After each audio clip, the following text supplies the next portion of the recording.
खैरियत है, खैर मकदम है हमारे स्कूल मौलाना आज़ाद में। आज मैं आपकी मुलाकात कराने जा रही हूँ इमाद से और हमारी स्पेशल एजुकेटर हैं सफूरा मैम। तो बहुत ही इम्पोर्टेंट उन्होंने बातें बताई है, तो सुनना मत भूलिएगा, पूरा आप ये वीडियो देखिएगा। और ये मैं जरूर कहना चाहूंगी कि हमारे वीडियो को आप लाइक करें, शेयर करें, सब्सक्राइब जरूर करें। देखिए मैं स्कूल अंदर जाने वाली हूँ और मैं दिखा रही हूँ कि मैंने बेल, ये हमारी अनीता आंटी है, बच्चों की आंटी है अनीता। साथ में हमारी स्पेशल एजुकेटर सफूरा मैम और इमाद हमारे बहुत ही हाइपर बच्चे हैं। और जब मैं पहला दौर इनका याद करती हूँ, जब ये फर्स्ट डे आए थे, तो हमारी जो सफूरा मैम है, इनका हाथ बस इनकी पेशानी पर रहता था, क्योंकि ये बहुत ज्यादा इसको हिट करते थे। और मैम ने जिस तरह से इमाद का केयर किया है और जिस तरह से इमाद में इम्प्रूवमेंट नजर आया है, तो वो सारी क्रेडिट जो जाती है वो सफूरा मैम की। मैंने बहुत ऐसे पल देखे हैं कि वो दीवारों में हाथ रखती थी, जमीन में हाथ रखती थी, क्योंकि इमाद को हिट करने का बहुत आदत थी और उनको बचाना था। मेन मकसद क्या था कि इमाद को बचाना था। और इस तरह से मैम ने सेफली इमाद को रखा, बहुत सेफ रखा और काम इन पर किया। और देखिए आज रिजल्ट आप देख सकते हैं कि इमाद कितने शांत होकर और बैठे हुए हैं। इनकी सीटिंग हैबिट बिल्कुल नहीं थी, आज देखिए इनकी सीटिंग हैबिट कितनी अच्छी है। तो मैं सफूरा मैम ये जानना चाहूँगी कि स्पेशल एजुकेशन होता क्या है? मैम स्पेशल एजुकेशन में लाइक मैम जो हमारे बच्चे होते हैं, स्पेशल बच्चे, उनके ऊपर हमें उन्हें इंडिपेंडेंट बनाना होता है। हमारा फर्स्ट एम ये होता है कि जो हमारे बच्चे हैं उन्हें हम हर चीज़ से पहले इतने काबिल बनाते हैं कि वो हम अपना घर काम खुद से कर सकें, वो किसी के ऊपर डिपेंड ना हो, खाने के लिए डिपेंड हो या फिर चलने के लिए या फिर washroom, toileting, grooming, dressing and everything, वो किसी भी चीज़ के लिए दूसरों पर डिपेंड ना हो। हमारा फर्स्ट एम बच्चों के लिए सिर्फ यही रहता है कि हम बच्चों को इंडिपेंडेंट बनाते हैं। बहुत अच्छी बात सफूरा मैम ने कहा कि इंडिपेंडेंट बनाने का सबसे पहला मोटो रहता है, सबसे पहला गोल होता है। मैं गोल के बारे में भी बात करूंगी।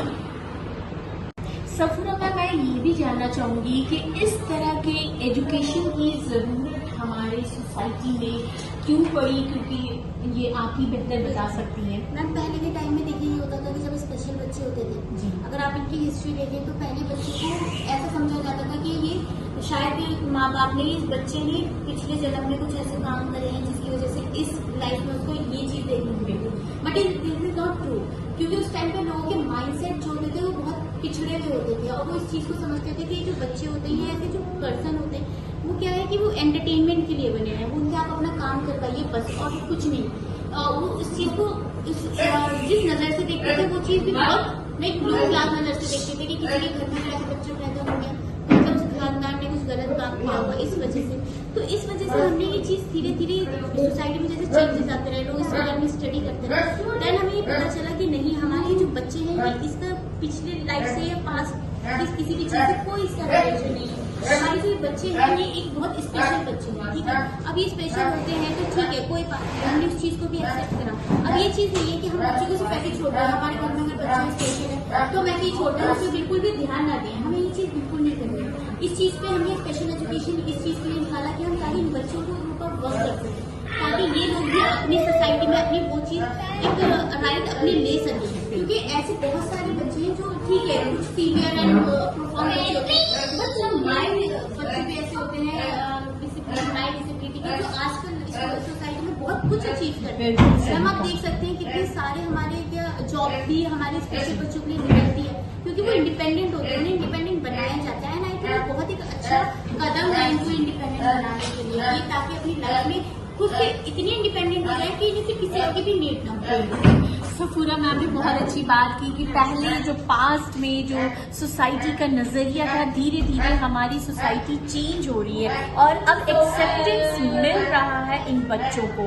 तो ये बहुत अच्छी पहल हुई है, इसीलिए आजकल स्पेशल एजुकेशन की पढ़ाई हो रही है और बहुत सारी यंग लड़के लड़कियां इस फील्ड में आ रहे हैं और बहुत डेडिकेशन के साथ काम कर रहे हैं। और हकीकत मानों में ये बच्चे किसी से कम नहीं है, बिल्कुल इक्वल है। ये आपको समझने की जरूरत है कि आपके बच्चे कितने काबिल बन सकते हैं, आप अपने बच्चों को किस तरह से हैंडल करेंगे, आपका बच्चा वैसे ही मुकाम हासिल करेगा, वैसी पोजीशन हासिल करेगा और वो हर कुछ कर सकता है। बस उनको हैंडल करने की ज़रूरत है। जिस तरह से मैं देखती हूँ हमारी स्पेशल एजुकेटर किस तरह से वर्क करती है इन बच्चों के साथ, तो उसका रिजल्ट हमें देखने को मिलता है। मैं ये भी जानना चाहूँगी मैम कि गोल, जैसे ईमान का आपने गोल बनाया होगा, तो इनके क्या क्या पास्ट के गोल थे और अभी आपके क्या प्रेजेंट में गोल हैं और फ्यूचर में भी आपके गोल होंगे, तो उसके बारे में कुछ बताइए। मैम जब मैं स्टार्टिंग में आई थी एंड इमाद भी उस टाइम पे बहुत न्यू ही स्टूडेंट थे एंड हमें पता चलता है कि इमाद जो है वो काफी ज्यादा हाइपर स्टूडेंट है, तो और उनकी बिल्कुल सिटिंग नहीं थी। और सबसे पहले हमें क्या करना है कि जब बच्चे की सिटिंग नहीं है तो हमें सबसे पहले बहुत हिट करते थे, हिटिंग की बहुत ज्यादा थी। तो हमारे सबसे पहले एम यही रहता है कि हम एटलीस्ट बच्चे को बिठा दें कुछ टाइम, मतलब पूरा टाइम नहीं, एटलीस्ट कुछ टाइम को मतलब दें ताकि उसके बाद हम उसके ऊपर कुछ वर्क कर सकें। तो बच्चा बैठेगा ही नहीं तो हमारे पास उसको वर्क करना थोड़ा डिफिकल्ट हो जाता है। तो मेरा फर्स्ट एम यही था कि मैं किसी तरह इमाद को बिठा दूँ, तो ये मेरा फर्स्ट गोल था कि मैंने इमाद की सिटिंग पे वर्क करा। देन उनकी हाइपर एक्टिवनेस जो थी मैंने उस चीज़ के ऊपर वर्क करा, क्योंकि अपने आपको बहुत ज़्यादा हिट करते थे। वो बैठते नहीं थे दीवार पे, अपना वॉल पे अपना सर मारना, डोर पे अपना सर मारना। तो धीरे धीरे क्या उनके साथ जब उन्होंने थोड़ा सा हमने उनके ऊपर वर्क करा तो जब बैठना शुरू हुआ तो हमने फिर अपने साथ इंटरेक्ट करना स्टार्ट करा। जब उन्होंने धीरे धीरे हमें समझा, हमने उन्हें समझा। देन उसके बाद हम देखते हैं कि बहुत अच्छा माशाल्लाह से इनके अंदर चेंजेस आए कि इन्होंने हिटिंग बंद कर दी, सिटिंग माशाल्लाह की बहुत अच्छी है। बिल्कुल आप जैसे देख सकते हैं इस टाइम में बिल्कुल ऐसे नहीं थे, ये बिल्कुल जितने माशाल्लाह जितने शांत से आज बैठे हुए हैं, आराम से काम कर रहे हैं, बिल्कुल ये चीज़ नहीं। बिल्कुल मैं इसकी गवाह हूँ, क्योंकि मैं फर्स्ट डे से आपको देख रही हूँ कि इन पर कितना हार्ड वर्क किया है आपने और इनके पेरेंट्स भी इस चीज़ को यकीनन मानेंगे और मानते हैं, और कि हमारी टीचर ने किस तरह से इन पर इमाद पर काम किया है और डेवलपमेंट टाइम सिर्फ वो रोते रहते थे, लेकिन अब आप भी देख सकते हैं कि फुल टाइम सिर्फ हंसते रहते हैं माशाल्लाह, और हमेशा प्ले मूड में रहते हैं, हमेशा इन्हें कुछ ना कुछ आप प्ले कर बहुत एक्टिव हो चुके हैं। पहले बिल्कुल एक्टिव नहीं थे बट अब इतने एक्टिव हो चुके हैं कि आप इन्हें बॉल दीजिए, जंप करते हैं, रन करेंगे और बॉल से खेलेंगे, like all the time is very active. ये मैं भी देख रही हूँ कि बहुत इनमें फर्क है, कल कुछ थे और आज माशाल्लाह बहुत ज़्यादा इनमें इम्प्रूवमेंट है। मैं ये भी जानना चाहूँगी कि आप जिस तरह से मैम, मैं ये भी जानना चाहूँगी कि इनके लिए कोई थेरेपी आप दिमाग में होता है, जैसे स्पेशल ऐड होते हैं, कुछ माइंड में आप लेकर इनके साथ काम करती हैं कि आज इमाद के साथ मुझे इस तरह का काम करना है, इस तरह की एक्टिविटीज़ करनी है।